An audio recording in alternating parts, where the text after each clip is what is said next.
ओम धियो यो नः प्रचोदयात्।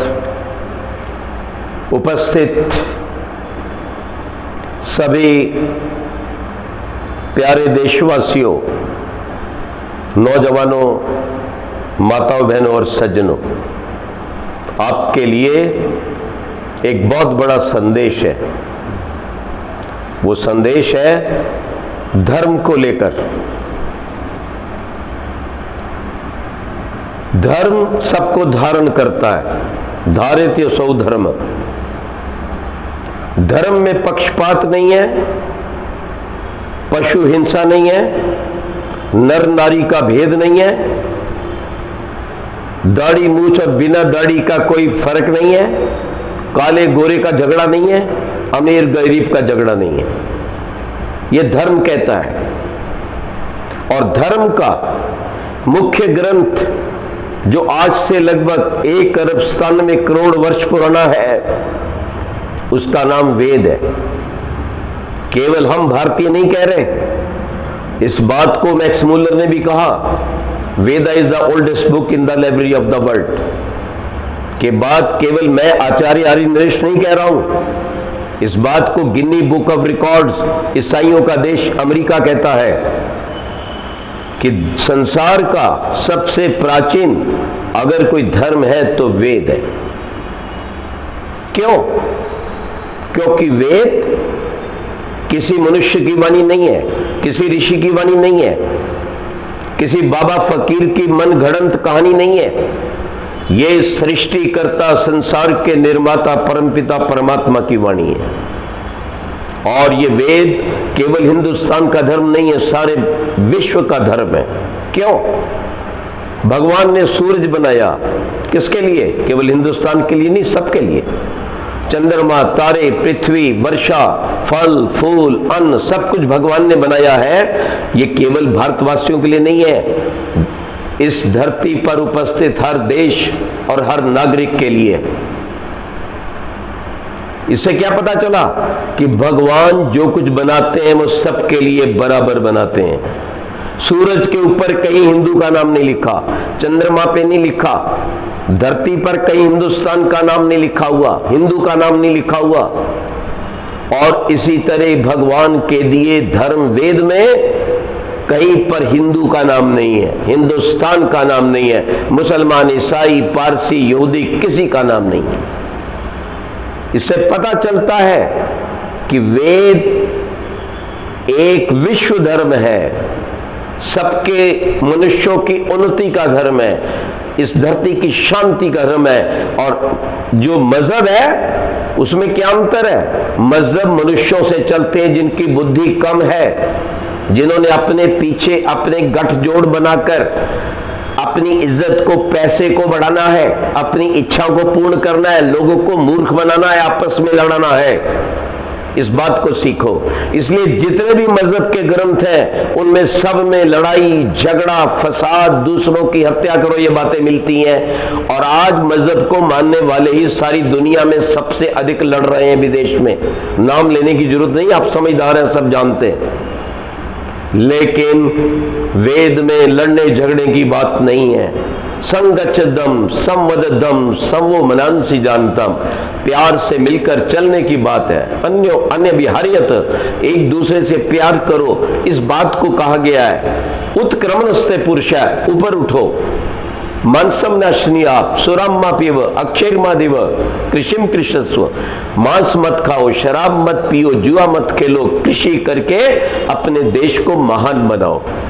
लेकिन ये सारे जो दूसरे मजहबों के ग्रंथ हैं, मांसाहारी, गाय को मार, बकरी को मार, लोगों को मार, तुझे मारेगा तो तुझे जन्नत मिलेगी और तुझे हेवन मिलेगा। लेकिन ये सब बकवासबाजी वेद में नहीं है।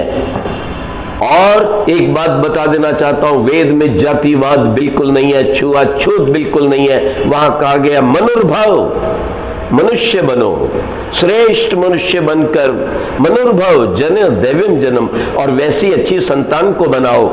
अगर अच्छे आचार्य हैं तो अच्छे शिष्य को बनाए। मनुष्य बनने की बात कही गई है वहां पर, या आर्य की बात कही गई है। आर्या इति ईश्वर तस्य अपत्यम आर्य, ईश्वर पुत्र बनो अर्थात उसकी वेद विद्या के अनुसार चलकर इस संसार में शांति लाओ। माताओं बहनों का आदर करो, गौ आदि पशुओं का आदर करो, सबके साथ प्रेम से रहो, अनाथों का पालन करो, विधवाओं का पालन करो, किसी को कष्ट में देखो तो उसका सहयोग करो, ये वेद कहता है। अकेले मत खाओ, केवला गो भवति केवलादि, सबको बांट के खाओ।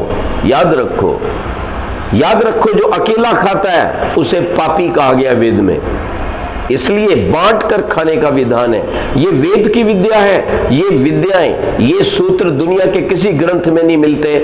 और लोग बहुत से पूछते हैं भारत का धर्म क्या है, तो भाई भारत का धर्म यही है, वेद धर्म है, सनातन धर्म है, और इसमें जाति पाति नहीं है। ये जो ब्राह्मण क्षत्रिय वैश्य शूद्र है, ये जातियां नहीं है, ये उपाधियां हैं। ये शर्मा वर्मा गुप्त दास आदि उपाधियां हैं। जो अज्ञान को दूर करते थे वो स्कॉलर साइंटिस्ट अध्यापक ब्राह्मण कहलाते थे। जो अन्याय को दूर करने वाले, राज करने वाले, सीमा की रक्षा करते थे वो क्षत्रिय कहलाते थे। जो अभाव को दूर करते थे, व्यापार करते थे देश विदेश में, वो वैश्य कहलाते थे। और जो तीनों की सहायता करते थे और विशेष गुण नहीं थे तो उनको हम दास कहते थे। शूद्र जो शीघ्र पिघल कर उनकी सहायता करके आगे बढ़ाते थे। तो ये भारत का धर्म है, जातियों में नहीं बांटता, एकजुट रहकर। आज तक भारत ने एकजुट होकर सारे विश्व पर राज किया, जिसको चक्रवर्ती राज बोलते हैं। और उसी भावना को दिल में बनाकर देव दयान ने दुनिया को एक करने की कोशिश की। ऋषि दयान के महान शिष्य सरदार पटेल जी, जिनका चित्र मेरे पीछे लगा है, इन्होंने सैकड़ों रियासतों को जोड़ दिया। कहीं जातिबाजी का कहीं बीज नहीं बोया।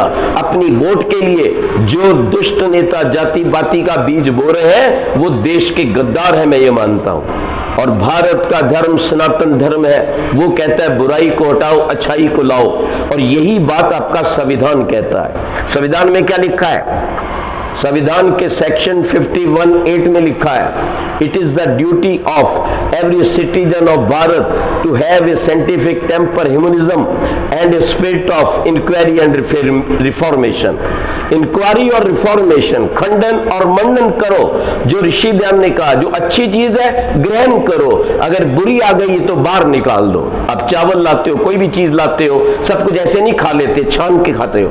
तो छान के चलने का विधान है। विचारों को भी छान के लोगे तो आप भी प्रसन्न रहेंगे, बच्चे प्रसन्न रहेंगे और देश भी महान बनेगा।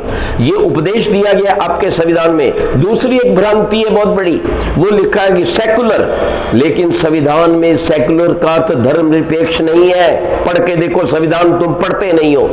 वहां संविधान में सेकुलर का अर्थ लिखा है मत निरपेक्ष, यानी भारत धर्म सापेक्ष है लेकिन मतों का निरपेक्ष है। जो विज्ञान के अनुसार चलता है उस धर्म को मानेगा, जो विज्ञान से विरुद्ध जाति पाति ऊंच नीच हवा मंडल को खराब करने वाले लोग हैं, भाईचारा बिगाड़ने वाले हैं, उनको नहीं मानेगा। इसी बात को आगे जाकर सेक्शन 25 में कहा गया है, जिसके ऊपर सेक्शन 19 लागू होता है। याद रखना, ये स्पष्ट बात उसमें कही गई है कि हर बात की छूट नहीं है तुम्हें मजहब वालों को, जिससे भाईचारा बर्बाद होता हो, देश की प्रभुसत्ता खराब होती हो, वातावरण खराब होता हो, वो मान्य नहीं है। तो भारत का धर्म क्या है? यही सत्य सनातन वैदिक धर्म। आप कहेंगे प्रूफ दे दो, मैं प्रूफ देता हूं आपको। भारत के सनातन धर्म के बिना कोई सिक्का, कोई नोट, कोई परनोट, कोई स्टाम्प पेपर, कोई पासपोर्ट, कहीं राष्ट्रपति और प्रधानमंत्री का कोई लेटर नहीं चल सकता। क्या है वो?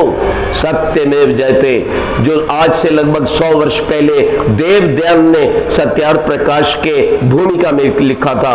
सत्यमेव जयते नान्यतम सत्येन पंथा वित्तु देवयाना। याद रखो इस बात को। वही सत्यमेव जयते संविधान में आया, हर नोट पर आया, हर पत्र पर आया भारत सरकार के। और वो किसी बाइबल का नहीं है, कुरान का नहीं है, दंडावस्था का नहीं है, दास कैपिटल का नहीं है, वो वैदिक ग्रंथ है, वैदिक उपनिषद का वाक्य है वो सत्यमेव जयते, जिसके बिना भारत सरकार का एक पर्चा नहीं हिल सकता। इससे पता चला कि भारत का धर्म सनातन धर्म है। दूसरी बात, भारत के जितने भी ध्येय वाक्य हैं वो सारे संस्कृत में जाके देख लो, इससे भी पता चलता है कि भारत का धर्म सनातन धर्म है। उसी सनातन वैज्ञानिक संसार में शांति एकता लाने वाले धर्म पे विश्वास करके यहाँ के सब लोगों को एक होना चाहिए, अपने देश को महान बनाना चाहिए और आपस में फूट फट कर बांग्लादेश की तरह, फ्रांस की तरह, ब्रिटेन की तरह वहां जिहादी किस तरह से तोड़फोड़ और आगजनी कर रहे हैं, उससे बचो। जातियों में बांटने वाला कोई नेता तुम्हें बचाने नहीं आएगा। वो केवल आर्य हिंदू नाम सुनते हैं और काट देते हैं, आग लगा देते हैं, सब लूट लेते हैं। इसलिए देश के अंदर हम सब एक है, नेक बने और अपने जिन वीरों ने 7 लाख वीरों ने इस देश को आजाद करवाया उनको याद करें, उनकी उस भयंकर जो बलिदानी थी उसके ऊपर पानी ना फेरें, उस भारत की आजादी को सुरक्षित रखें, प्यार से रहें, ऊपर उठाएं और भारत को पुनः विश्व गुरु बनाएं। ओम शांति शांति शांति।